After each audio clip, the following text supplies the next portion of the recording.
We don't get paid enough for this shit. It's all Thor, Love and Thunder. You know, Taika, he's back. Holy shit, this movie's bad, guys. Terrible, I think, actually. This is what happens when a director think they can just do whatever they want. This is just a mess. Waititi. He had this great vision and dream for Thor, and he expressed it in Ragnarok, and it worked really well, and it was this new breath of fresh air. Okay, we need you to do that again, and it needs to be just as good, and it has to have all the flair, all the color, more pop songs, throw Guns N' Roses in there. We'll give you Fat Russell Crowe, make it work. Who gives a fuck? This is not entertainment. I felt like the movie didn't care about itself. Like, I guess I'll make a joke again, and I guess we'll do this, and Natalie Portman looks really good now, and is jacked, and that's great, and then, oh, we're gonna do all this now, and then the movie ends. Christian Bale looks great, but he's given nothing to work with. He just shows up, and it's like, that's Christian Bale, that's great. There's only one scene, kind of fight on this Super Mario Galaxy small planet, and everything's black and white. I was like, okay, there you go, there's a scene, there's a moment. It's still underutilized. God, dude, we've been doing this for 5 years. There's no way. The script sucks, you know? It's a production line. These movies are just a production line, and I thought this movie would be different, but it wasn't. It was literally a culmination of all. The sad part is, though, with like the last one, Doctor Strange, Sam Raimi walked into a movie that had a director already leave, with the script already kind of finished, and he still managed to make it an enjoyable, fresh movie. Taika probably has the most control out of any Marvel director recently, and he makes this. Like, this is shit. If everything's a joke, is anything ever really funny? You know what I mean? Like, there is no balance to anything. There's no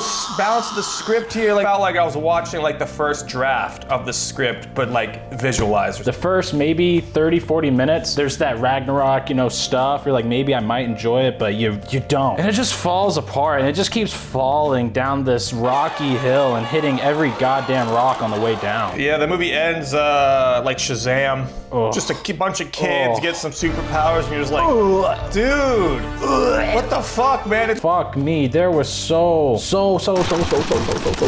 much comedy in this movie. I hate to say comedy because it wasn't funny. The scripting and continuity-wise, like the people are just teleporting everywhere, literally, but then like literally at the end, just showing up the final fight. Like, how the fuck did you even get here? Like the whole like God world with Russell Crowe, like underutilized. Like it was so stupid. I understood what they're trying to do. Overblown, man. It was just, there's no constraint here. Trying to match the flair of Ragnarok without the care or inspiration. And even Ragnarok wasn't fucking amazing, you know, but Jesus, you could tell there's some holdback on ideas, and like they tried to make it something. I don't hate the character of Lady Thor, but I really hate the fact that they're taking one of the most forgettable characters in the MCU and then bringing her back as the all-powerful Lady Thor in this exposition that never happened. It was for this movie. Thor's talking to his now personified hammer like it's a character and saying, don't ever let anything bad happen to Giant, okay? Ooh, okay! It just makes up the rules as it goes. To be fair, that was like the only comedy I kind of laughed at, with like Thor's other hammer just like slowly floating next to him, like wanting to kill him. Oh god, let's talk about the CGI, dude. Holy shit, terrible. We make jokes that like, oh, like we can do what they do, but they literally did a frame rate edit. So like,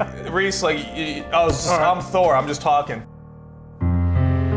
Where are you at? We're scared. We're lost. We're Don't lost worry, in space. I'm gonna find you. I'm trying to use my father that never had sex with a woman's powers, Heimdall. I'm his son. I was never in any of the movies, and I'm here now. Okay, stop talking. Stop, I can't see. Stop dumping exposition. When his little head showed up, I was like, oh, wow. You can always go too far with a good thing, no matter what it is. And he's gotten so creative, artistic, and no one says no, that he's actually going in reverse now. The MCU needs to stop. It can't be stopped. It's so. So this movie took out all the creativity out of us, so we can't do a rating time for this. So we're just gonna go to the score. I'm giving this a 3 out of 10. Just terrible. What a shame. But really, are we surprised? Marvel should stop everything and just let Sam Raimi and Mark Webb just finish their Spider-Man movies. Like, give them all the budget and time they need, and like stop everything for a bit, and then they can do whatever they want after. I'm gonna take that and agree with it. 3 out of 10. Nice. Oh, didn't care at all in any way, shape, or form. Chris Hemsworth is so hot. That dude is fucking jacked. Can't be Natty. With Natalie Portman, you can tell she at least worked out her arms for this movie, so I appreciate that. But everything else, including, you know, the production and Taika Waititi and just everything, it was just so, I don't care. And fuck it. You don't need to see this movie. Don't, really don't. You don't have to watch it. Just pirate it if you really care. Well, that's it. Sorry that this sucks, so we'll see you later, okay? Bye. Ooh. Yeah. Oh. Why did we do that? Take off these pants, baby. I'm a man of God.